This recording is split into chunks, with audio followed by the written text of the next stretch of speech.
Salut YouTube, j'espère que vous allez bien. On se retrouve pour une nouvelle vidéo de mon top 10 de mes milieux de terrain. On va juste faire du 15e au 10e rapidement. Voilà, ça va être une vidéo où je vais être le plus objectif possible. Je vous l'assure, vous allez le voir dans mon top. On va discuter du 10e au premier. Pourquoi je l'ai mis à cette position. J'espère que vous allez aimer la vidéo. Dites-moi en commentaire quel est votre top 10. N'hésite pas à liker et surtout de me dire si tu es d'accord avec moi ou non. On est parti avec mon top 15 qui va être Jordan Greenway. Alors, à savoir que je fais un ensemble jeux vidéo animé. Jeux vidéo, je prends en compte les jeux vidéo. C'est pour ça que Jordan est à cette 15e position. Parce qu'avec son Miximax avec Etor, il est très fort. En la 14e position, on va retrouver Kruger, le milieu de terrain des États-Unis qui a un panel de techniques assez impressionnant. Icar, Grand Fenrir, etc. Donc c'est pour ça que je le mets à cette 14e place. À la 13e place, on va trouver Maximino, le milieu des Little Gigantes, qui est vraiment très très fort. Que ce soit dans les jeux ou dans l'animé, il est très puissant. Et je pense qu'il mérite cette 13e position.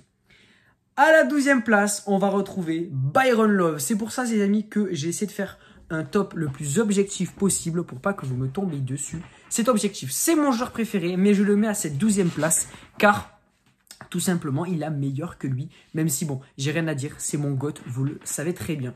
En 11e position, on va retrouver Nakata. Alors Nakata, personnage qui est très bon dans les jeux, mais qui dans l'animé est pour moi totalement surcoté, puisqu'on l'attend comme un grand milieu de terrain incroyable, etc. Alors qu'il fait pas forcément grand chose. Mais bon. Et on commence enfin notre top 10 de ces milieux. Et on va commencer avec AX, les amis, le milieu de terrain de l'équipe Excellence, qui dans les jeux est une polyvalence folle, puisque il peut même jouer gardien potentiellement. Avec tous les personnages, il peut avoir un Miximax parfait, c'est pour ça qu'il est très bon. Et mine de rien dans l'animé, on l'affronte plusieurs fois, même si bien sûr il se fait battre avec le protocole Omega par l'équipe de Raymond. Ce personnage est sous-coté je trouve, et mérite cette 10e position. À la 9e position, on va attaquer avec Eric Eagle. Personnage que je n'apprécie pas forcément, mais qui mérite totalement sa place dans ce top. Il peut tirer, tir Pégase, Phoenix, tri-Pégase. Il peut défendre danse ardente, ballon illusoire pour dribbler. On l'a bien vu contre l'équipe de d'Inazuma Japon, il dribble toute l'équipe. Donc c'est pour ça que il mérite cette place à la 9e position. Mais je ne le vois pas plus haut dans le classement par rapport aux autres joueurs qui vont être par la suite.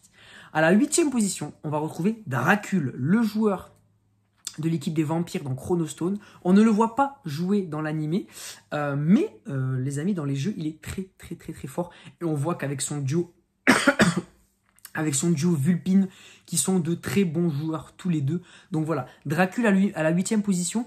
Pas plus parce qu'on l'a pas vu dans l'animé jouer et montrer sa puissance, mais je pense qu'il mérite totalement sa place. À la 7e position, on va retrouver Nosaka, le joueur d'Ares et Orion, grand stratège, hein, on le voit dans l'animé, il est franchement son jeu il est éblouissant, il est très très beau, la technique où il a la cape, etc. il est vraiment magnifique.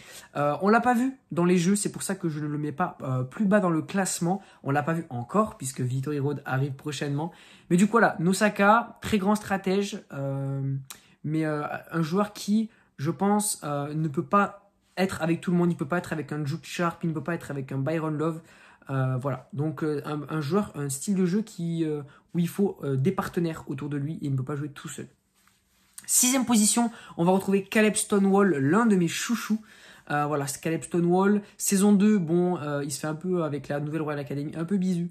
Et franchement, saison 3, on voit qu'il a un côté stratège. Moi, son côté, je vais au mail, tacle de la mort, voilà, qui joue pour les autres, etc. Alors qu'il a un caractère très spécial, il évolue énormément. Et en tant qu'adulte, c'est vraiment ouf son évolution, j'ai beaucoup aimé. Et dans les jeux, même si défensivement c'est compliqué avec son tacle de la mort, si on lui met notre technique, c'est très bon. Mais après, franchement, triple tir, etc. J'ai des très très bons souvenirs. Donc Caleb Stonewall à la 6e position. 5e position, on va retrouver notre ami Juke Sharp, les amis, très grand stratège. Je le vois au-dessus de Nosaka. Voilà, Juke Sharp, on connaît, c'est celui qui débloque pas mal de situations. Ballon illusoire, manchot empereur, de très grands souvenirs. Dans les jeux, pareil, il est jouable, il est très jouable, il est très très bon.